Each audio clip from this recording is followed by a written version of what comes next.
Assalamu alaikum and welcome back to another episode of Manifesting Muslimah. I'm your host, Zara Pedersen, and today we're going to talk about how to handle negative people who are ultimately either triggering you to fall back on old beliefs or are making it very difficult for you to align yourself fully with the thing that you're trying to manifest.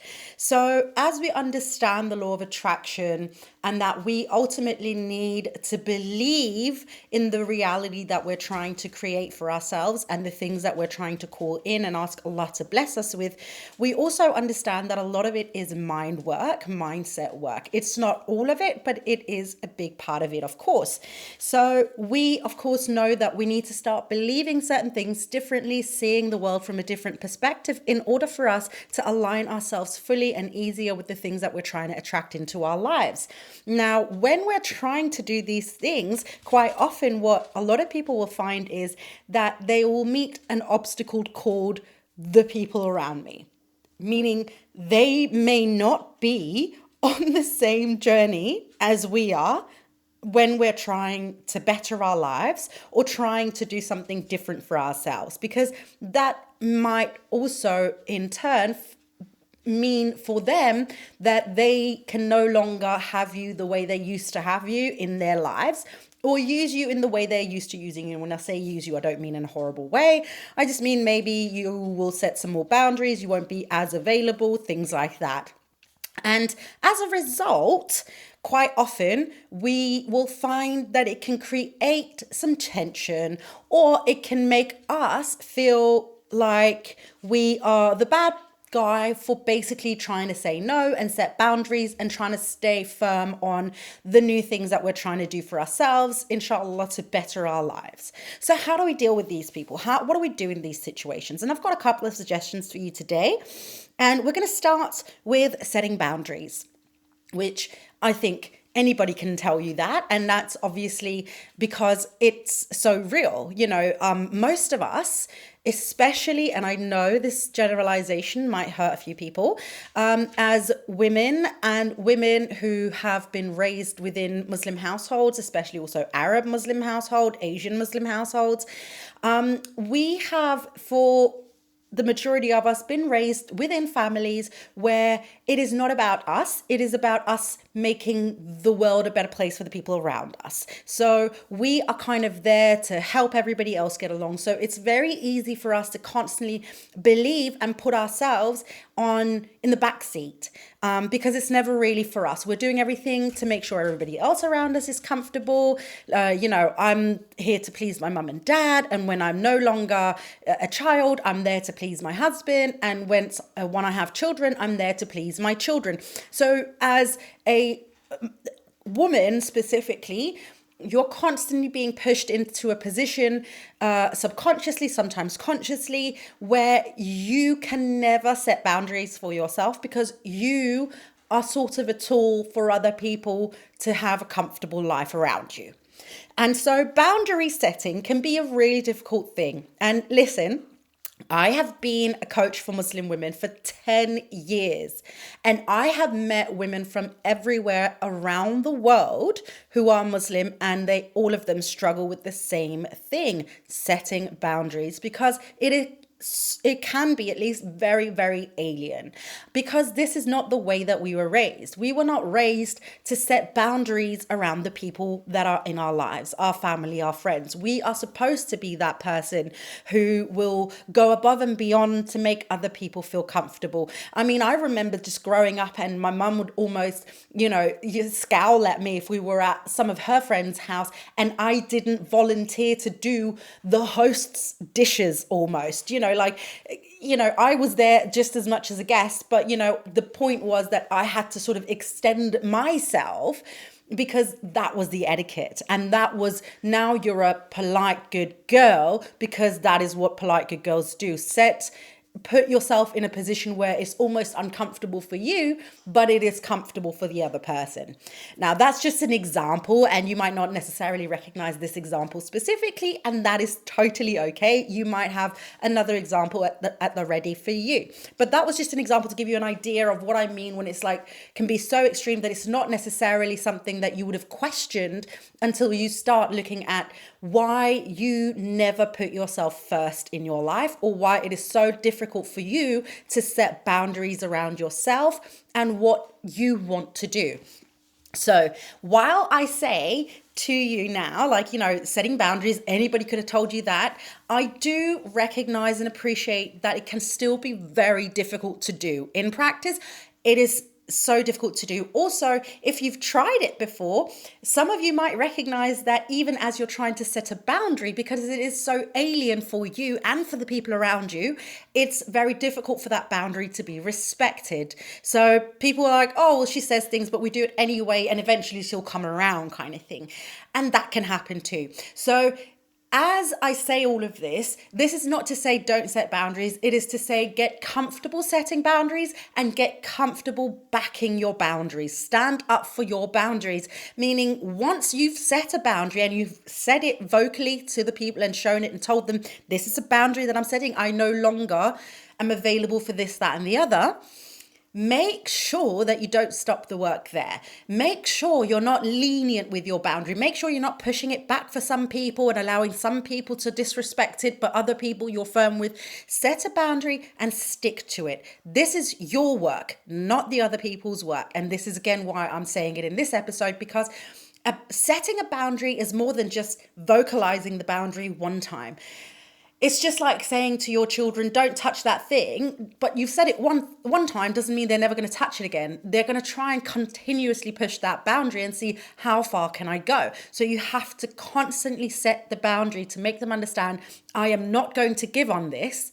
And when I say something, I mean it. And it's the same thing for you. You almost have to treat it as if the people around you, when you're setting boundary, are children. And not to say treat them like children or anything, but when you're setting the boundary, remind yourself that this is just as much a learning curve for them to understand your new boundaries as it is for you, and for you to get comfortable backing your own boundary.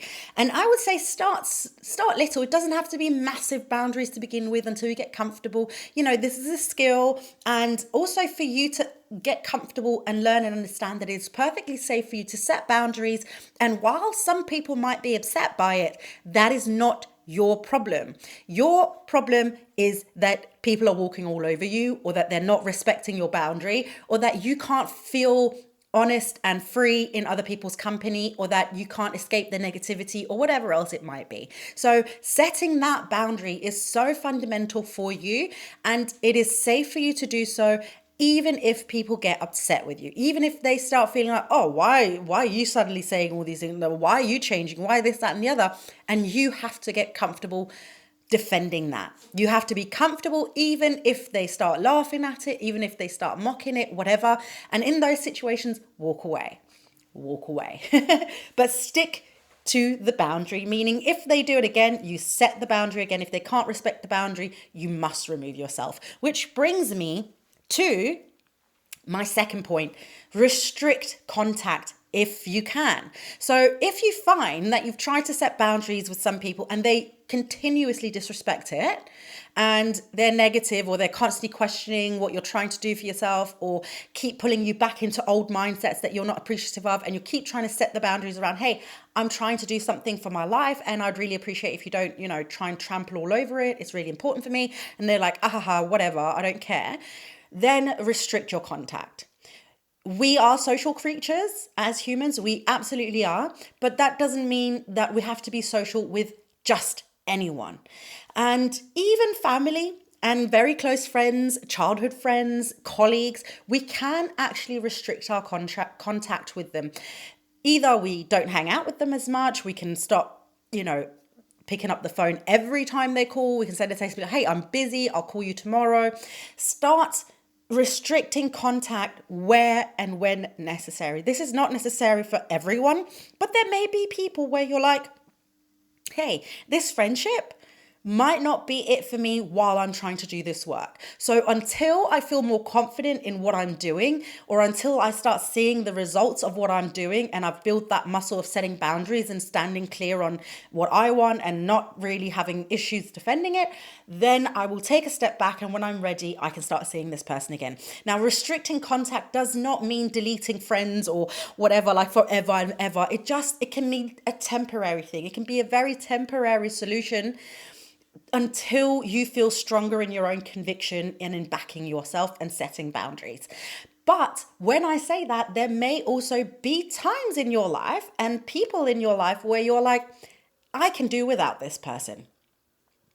Trust me, if you're looking at your friend circle, you might actually find that you've probably outgrown a couple of friends. If you've never done like a friend call, if you've never like gone through your friendship circle and been like, hey, I need to minimize, you will most likely find that there's one or two people where you're like, we don't really have that much in common. We're only sticking together because, it's convenient or whatever. We've known each other for that long, so we might as well still continue on or whatever. You might find that sometimes it's actually easier just to say like, that was a really good friendship while it lasted, when it was good, but it's not good anymore. It's no longer benefiting me. And in fact, it's actually dragging me down or keeping me stuck in a position that I no longer wish to be in.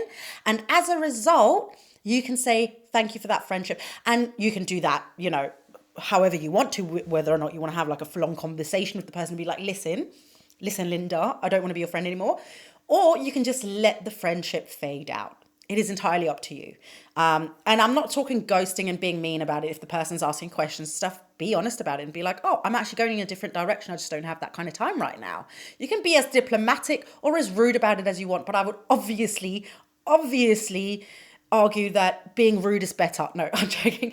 That being diplomatic about it to the best of your ability. Don't burn bridges around you. That's not what this is about. This is about clearing the space around you, clearing the energy around you, clearing the people who may consciously or subconsciously be holding you back. And quite often you'll find that a lot in your life actually are very similar to where you are as you begin the work.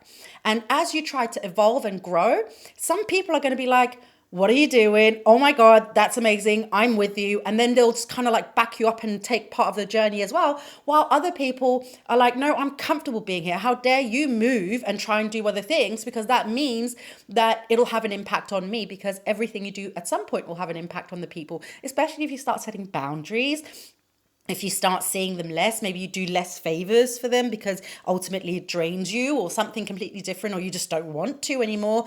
But ultimately they're going to start feeling the effects of you changing. And some people are going to be there for you and they're going to be like, that's exciting for you. I'm so excited for that next chapter of your life, and they're going to root you on. And then there are other people who are going to be sour about it. And those people restrict the contact, even if it is only for a season of your life. And then you can bring them in again when you stand a bit firm. Or other people, as I said, maybe it is not for a season, it is for the rest of the book, the rest of the years, the rest of the seasons. I don't know. I'm using a lot of metaphors. They don't always make sense. But the last advice that I will give you, because I do also recognize, because I can almost hear some of you right now saying, but Zara, I live with my family. I can't restrict contact with them. Or, I work right next to Linda. She sits in the cubicle next to me. I can't restrict that kind of contact. Okay, I appreciate that. So this is a very legitimate point. Excuse me, little lady. Can I have one podcast episode without, disturbances? Just one. One. You are cute though. What was I saying? Yes, so if you can't restrict the contact with the person, then we can look at our allowance of ourselves to the other person. Let me try and explain what I mean by that. Just because you're seeing someone or that you have contact with them in your day or something like that does not mean that they get to have access to you whenever they want it, or access to whatever is going on in your life just because it's happening and it's not a secret.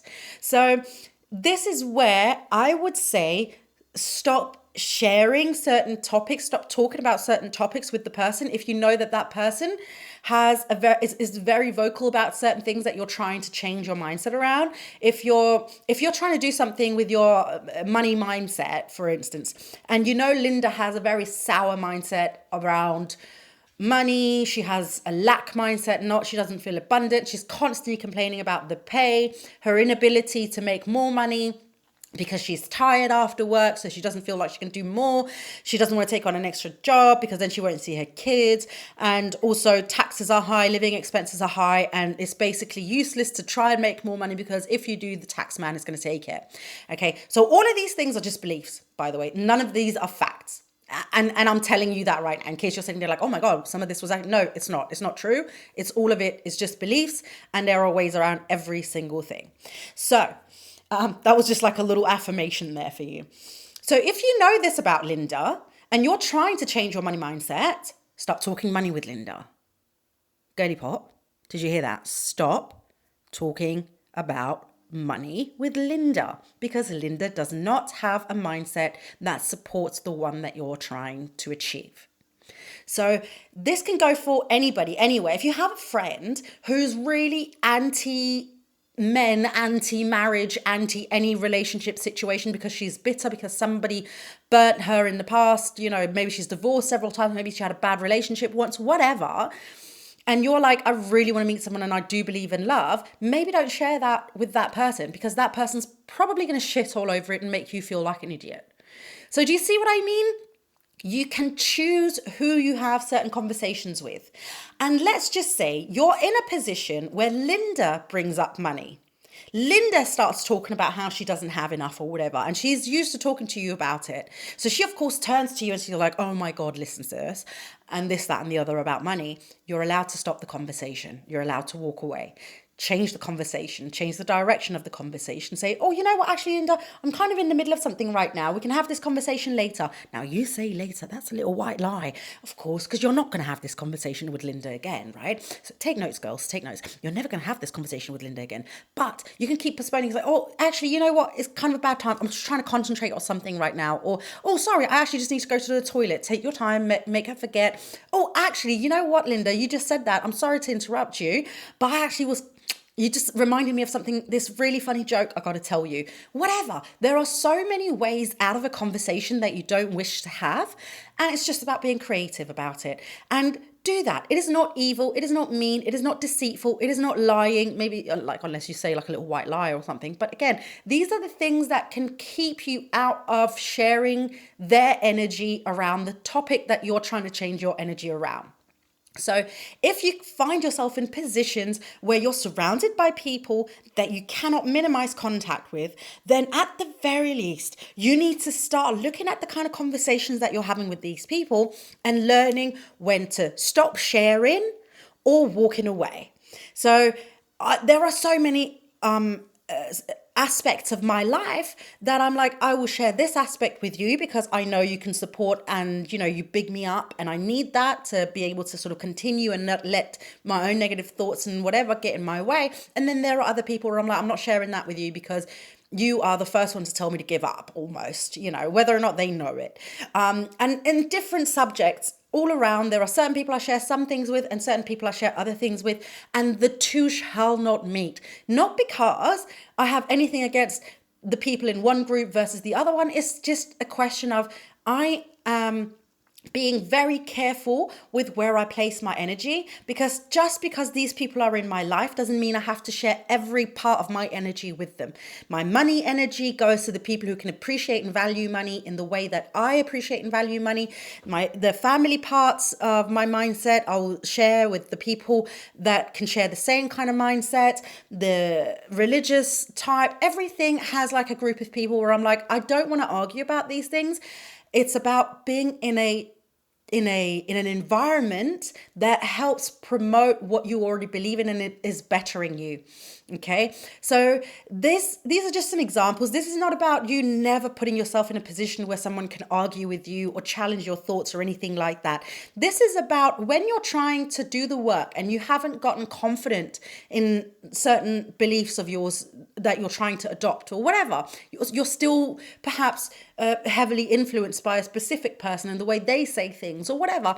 The point is that you basically look at what can I do instead of looking at what everybody else in the world and their farts should be doing for you. We're not trying to do that. This is very much a solo project, while sometimes it feels like it would be so much easier if everybody could just, hold hand and sing kumbaya and do the same as I do.